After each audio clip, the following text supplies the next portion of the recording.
अस्सलाम वालेकुम फ्रेंड्स, आज हम अपने किचन में बनाने जा रहे हैं बहुत ही इंटरेस्टिंग और लाजवाब रेसिपी, वो भी मीठा।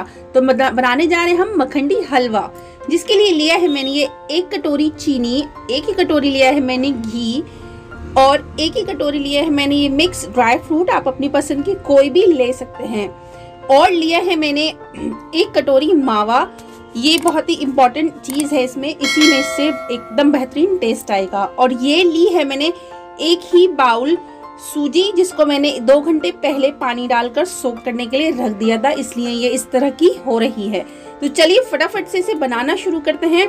तो उससे पहले मैंने ले लिया है, ये मैंने 2 छोटी इलायची का पाउडर लिया है और 2 छोटी इलायची साबुत ली हैं। तो चलिए हम फटाफट इसे बनाएं। तो सबसे पहले मैं ले लेती हूँ पैन और उसमें डाल रही हूँ 1 बाउल जो घी हमने लिया था, वो सारा घी हम इसमें डाल देंगे और जब इसे अच्छे से मेल्ट कर लेंगे। और जब ये मेल्ट हो जाएगा, सबसे पहले हम इसमें हरी इलायची डालेंगे जो मैंने 2 ली थी। उसके बाद वो जो पूरी 1 बाउल चीनी थी वो हम इसमें बिना पानी डाले इसी तरह ऐड कर देंगे। डोंट वरी, ये बहुत आसानी से घुल जाएगी, बस इसे 5 मिनट लगेंगे। बहुत ही पेशेंस के साथ आप इसे बस इसी तरह चलाते रहें। इसे क्रिस्टलाइज्ड करना है, इसका थोड़ा सा कलर चेंज करना है। ये देखिए थोड़ी देर बाद ये इस तरह की हो गई है।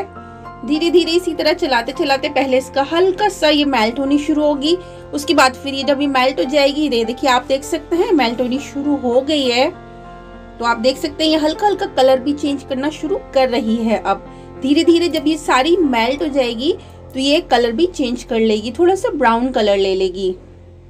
तो इसी तरह से बस चलाते हुए इसको बस हमें मेल्ट कर लेना है, पानी बिल्कुल नहीं डालना है हमें, ये ऑयल से ही सारी मेल्ट हो जाएगी। तो आप देख सकते हैं ये हल्का हल्का घुलते हुए कलर भी चेंज कर रही है, कितना प्यारा कलर आना शुरू हो गया है।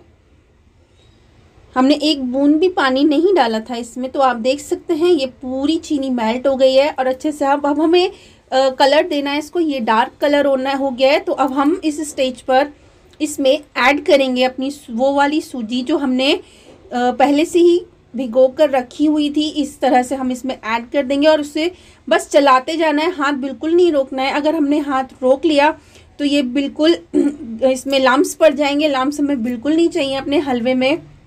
तो इसी तरह से बस हल्के हल्के चलाते रहें, बिल्कुल अच्छे से मिला लें। जितना भी हमारा ये जो हमने क्रिस्टलाइज्ड की जो चाशनी बनाई थी वो भी इसमें अच्छे से मिल जानी चाहिए। जब ये अच्छे से मिल जाएगी तो इसका थोड़ा सा कलर चेंज हो जाएगा हमारे हलवे का। तो आप देख सकते हैं जब जैसे जैसे ये सूजी इस क्रिस्टलाइज्ड चाशनी में मिलती जा रही है तो ये थोड़ा सा कलर चेंज कर रही है। तो आप देख सकते हैं थोड़ा ब्राउन कलर आना शुरू हो रहा है।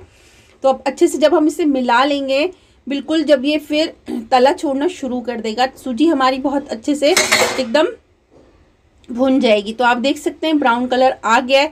तो अब मैं इसमें डाल रही हूँ वो 1 बाउल मावा जो मैंने ले रखा था और इसको भी हमने बहुत अच्छे से चला कर इसमें मिक्स करना है। जितने भी इसके लम्स हैं वो सभी चलाते हुए सब आराम से निकल जाएंगे। बस इसे चलाते रहना है, बस इसका सबसे मेन प्रोसेस है कि इसको अच्छे से मिक्स करते रहना है, अच्छे से चलाते रहना है और जब तक भूनना है, जब तक कि ये अच्छे से भुन नहीं जाता, थोड़ा ऑयल रिलीज़ नहीं कर देता। और इसमें मैंने डाल दिया है वो पिसी हुई इलायची का पाउडर और बाकी सभी ड्राई फ्रूट्स और इन्हें अच्छे से मिक्स कर लेंगे। और आप देख सकते हैं ये तला छोड़ना शुरू कर रहा है। अब हलवा हमारा माशाल्लाह से अच्छा सा बनना शुरू हो गया। थोड़ी सी देर और हम भूनेंगे इसको, जब तक कि अच्छे से तला नहीं छोड़ देता। बिल्कुल बाइंड होना शुरू हो जाएगा। आप देख सकते हैं बाइंड होना शुरू हो गया है ये। तो आप देख सकते हैं बस और 2 मिनट, उसके बाद फिर ये रेडी टू सर्व हो जाएगा। तो आप देख सकते हैं 2 मिनट बाद माशाल्लाह से कितना अच्छा कलर भी आ गया है, इसमें तला भी छोड़ना शुरू कर दिया है, ऑयल भी रिलीज हो रहा है। तो now it's ready to serve. हम कर रहे हैं इसको डिश आउट। तो मैंने कर दिया है इसको डिश आउट। तो आप देख सकते हैं कितना अच्छा लजीज टेस्टी और हमारा मखंडी हलवा बनकर तैयार है। तो आप अपनी फैमिली के लिए ये हल्का सा झटपट सा हलवा ज़रूर बनाकर खिलाएं और उनसे तारीफ़ बटोरें और इनका दिल खुश कर दें। तो इस हलवे को पसंद कीजिए और मेरी रेसिपी को लाइक कीजिए, शेयर कीजिए और सब्सक्राइब करना ना भूलें मेरे चैनल को। और अगर मेरे चैनल पर नए हैं तो प्लीज़ प्लीज़ प्लीज़ मेरे चैनल को सब्सक्राइब ज़रूर कर लें इसी तरह की इंटरेस्टिंग रेसिपीज़ के लिए। तो मिलते हैं अगली किसी इंटरेस्टिंग सी रेसिपी के साथ, तब तक के लिए अल्लाह हाफिज़, शब खैर।